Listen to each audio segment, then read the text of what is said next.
Haha, Tunis, more like tears for Tunis, because Burkina Faso have done it.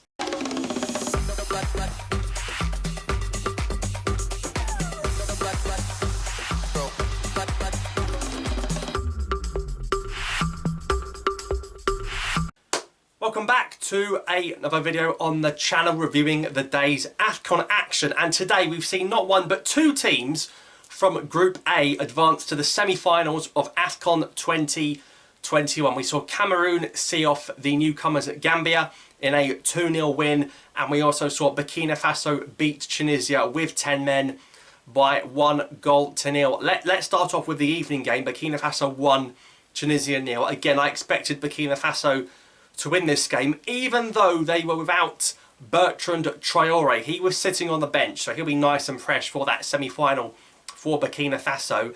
And you have to say, they scored at the best possible time for them, and they scored at the worst possible time for Tunisia.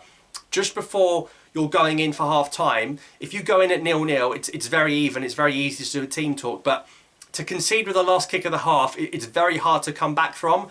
And I just felt like Ouattara really helped out Burkina Faso, scoring on the stroke of half-time. Although they were time-wasting for quite a lot of the game. And we know Burkina Faso are a good side, and it strengthens the positive of how well it was for Algeria to come out of that World Cup group with Burkina Faso, where they did 2 draws. So Tunisia came up very strong in the second half, and there were 2 crucial VAR refereeing decisions that I feel both were right. There was the penalty appeal on Khazri. Now the defender's come in, he's taken the ball completely, but it's the follow through.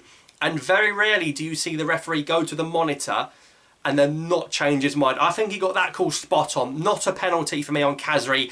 He got the ball and then he got the man, but it was a brilliant tackle. Yes, there was force, but that's not a penalty kick. And then the red card for Ouattara, who actually scored the only goal of the game, for an elbow. That is a red card. That's dangerous play. And the referee did get that one spot on. So the 2 decisions he got spot on in that game. He brandished a lot of yellow cards, particularly to the Burkina Faso players, even to one of the subs for wasting time giving the ball back. The keeper, Kofi, rolled around quite a lot. So for a Tunisia side that had just beaten Nigeria, they're going to be very disappointed, because the tournament really opened up on that side of the draw for Tunisia to reach the final.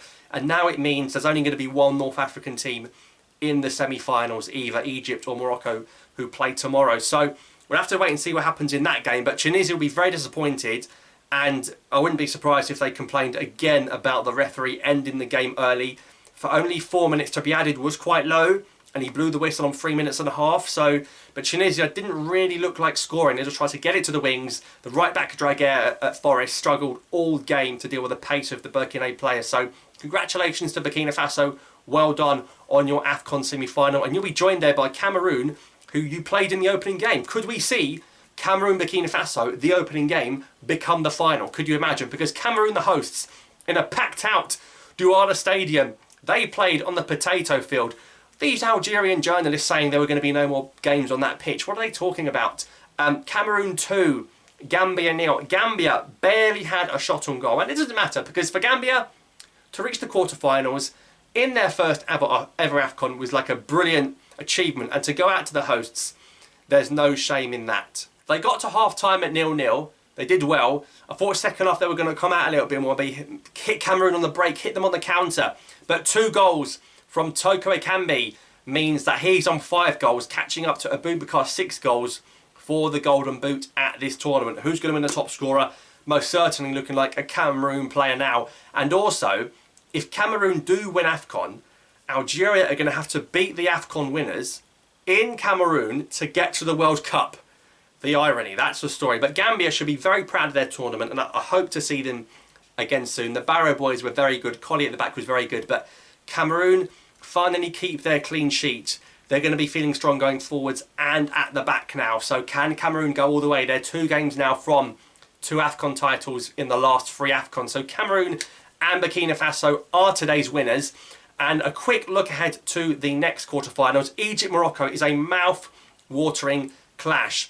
I just think Mo Salah is still going to have a big say in this tournament. I think whether or not El Shenawi plays in goal for Egypt will also have a big bearing on the game, but I'm backing Egypt to knock out Morocco in the quarterfinals. And in the second game, I know Equatorial Guinea have done bits so far, of course. It all started when they beat Algeria. But I think it's the end of the road for Equatorial Guinea. I think Senegal are going to see them off tomorrow. So Senegal and Egypt for me tomorrow. Might even have a Mane versus Salah final, and then they'll meet in the World Cup playoffs as well. But that's the AFCON roundup for today. Let me know what you thought of the day's action in the comments down below. Thank you so much for watching, and I'll see you next time.